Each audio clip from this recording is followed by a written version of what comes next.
بسم اللہ الرحمن الرحیم۔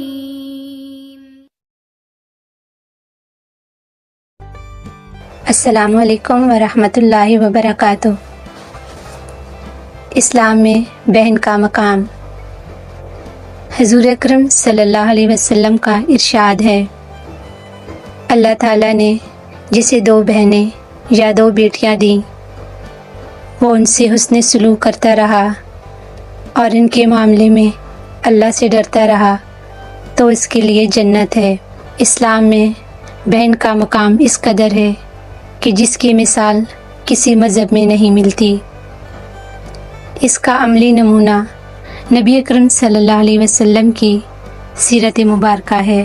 حضور صلی اللہ علیہ وسلم کی کوئی بہن نہیں تھی، لیکن جب آپ سیدہ حلیمہ سعدیہ کے پاس گئے تو وہاں حضور صلی اللہ علیہ وسلم کی ایک رضائی بہن کا ذکر بھی آتا ہے جو آپ صلی اللہ علیہ وسلم کو لوریاں دیتی تھی۔ اس کا نام سیدہ شیمہ تھا۔ حضور صلی اللہ علیہ وسلم کو اپنی گود میں لے کر سمیٹتی، پھر جھومتی اور پھر لوریاں دیتی۔ پھر وہ زمانہ بھی آیا کہ حضور صلی اللہ علیہ وسلم مکے چلے گئے اور سیدہ شیمہ بھی جوان ہوئیں تو ان کی شادی کسی قبیلے میں ہو گئی۔ حضور صلی اللہ علیہ وسلم نے اعلان نبوت کیا۔ 13 سال کا وقت بھی گزر گیا اور آپ صلی اللہ علیہ وسلم مدینہ تشریف لے گئے۔ جب غزوات کا سلسلہ شروع ہوا تو جس قبیلے میں سیدہ شیمہ کی شادی ہوئی تھی، اس قبیلے کے ساتھ مسلمانوں کا ٹکراؤ ہو گیا۔ اللہ رب العزت نے مسلمانوں کو فتح عطا کر دی تو اس قبیلے کے چند لوگ صحابہ کرام کے ہاتھوں گرفتار ہو کر قیدی کر دیے گئے۔ تب وہ لوگ اپنے قیدیوں کو چھڑانے کے لیے فدیہ جمع کرنے لگے۔ قبیلے کے سردار بھی گھر گھر جا کر رقم جمع کر رہے تھے۔ چلتے چلتے وہ سیدہ شیمہ کے گھر پہنچ گئے، جو کہ اپنی عمر کا ایک خاصا حصہ گزار چکی تھیں۔ کہنے لگے کہ اتنا حصہ آپ کا بھی آتا ہے۔ سیدہ شیمہ نے کہا، حصہ کس لیے؟ لوگوں نے کہا، جو لڑائی ہوئی تھی اور اس میں ہمارے آدمی گرفتار ہو چکے ہیں۔ باتیں کرتے کرتے کسی کے لبوں پر محمد صلی اللہ علیہ وسلم کا نام آ گیا تو سیدہ شیمہ سن کر کہنے لگی، اچھا تو کیا انہوں نے تمہارے لوگ پکڑے ہیں؟ کہا، ہاں۔ سیدہ شیمہ نے کہا، تم رقم اکٹھی کرنا چھوڑ دو، مجھے ساتھ لے کر چلو۔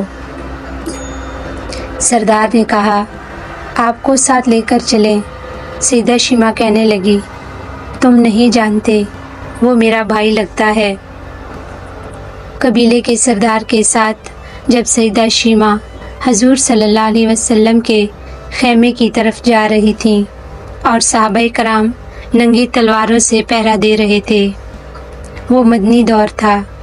سیدہ شیمہ قوم کے سرداروں کے ساتھ جب آگے بڑھنے لگیں تو صحابہ کرام نے تلواریں سونتی اور پکارا، دیہاتی عورت رک جا، دیکھتی نہیں آگے کوچے رسول صلی اللہ علیہ وسلم ہے، آگے بغیر اذن کے جبرائیل بھی نہیں جا سکتے، تم کون ہو؟ شیمہ نے جواب دیا کہ میں تمہارے نبی صلی اللہ علیہ وسلم کی بہن ہوں۔ تلواریں جھک گئیں اور راستہ چھوڑ دیا گیا۔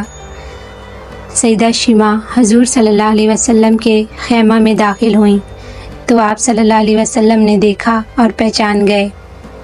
فوراً اٹھ کھڑے ہوئے، فرمایا، بہن کیسے آنا ہوا؟ کہا، آپ کے لوگوں نے ہمارے کچھ بندے پکڑ لیے ہیں، ان کو چھڑانے آئی ہوں۔ حضور صلی اللہ علیہ وسلم نے فرمایا، بہن تم نے زحمت گوارا کیوں کی؟ پیغام بھیج دیتی، میں چھوڑ دیتا، لیکن تم آ گئی، اچھا ہوا ملاقات ہو گئی۔ پھر حضور صلی اللہ علیہ وسلم نے قیدیوں کو چھوڑنے کا اعلان کیا۔ کچھ گھوڑے اور چند جوڑے سیدہ شیمہ کو تحفے میں دیے۔ حضور صلی اللہ علیہ وسلم نے بہت کچھ عطا کیا اور رخصت کرنے خیمے سے باہر تشریف لے آئے تو صحابہ کرام کی جماعت منتظر تھی۔ فرمایا، اے صحابہ، آپ جانتے ہیں کہ جب بھی میں قیدی چھوڑا کرتا ہوں تو میری یہ عادت ہے کہ میں آپ سے مشاورت کرتا ہوں، لیکن آج ایسا موقع آیا کہ میں نے آپ سے مشاورت نہیں کی اور قیدی بھی چھوڑ دیے۔ صحابہ نے عرض کیا، حضور مشاورت کیوں نہیں کی؟ ارشاد تو فرمائیں۔ فرمایا، آج میرے دروازے پر میری بہن آئی تھی۔ خطبہ حجۃ الوداع کے موقع پر محسن انسانیت حضرت محمد صلی اللہ علیہ وسلم نے ارشاد فرمایا، لوگوں، عورتوں کے معاملے میں اللہ سے ڈرو اور ان کے ساتھ بھلائی کرنے کی میری وصیت قبول کرو۔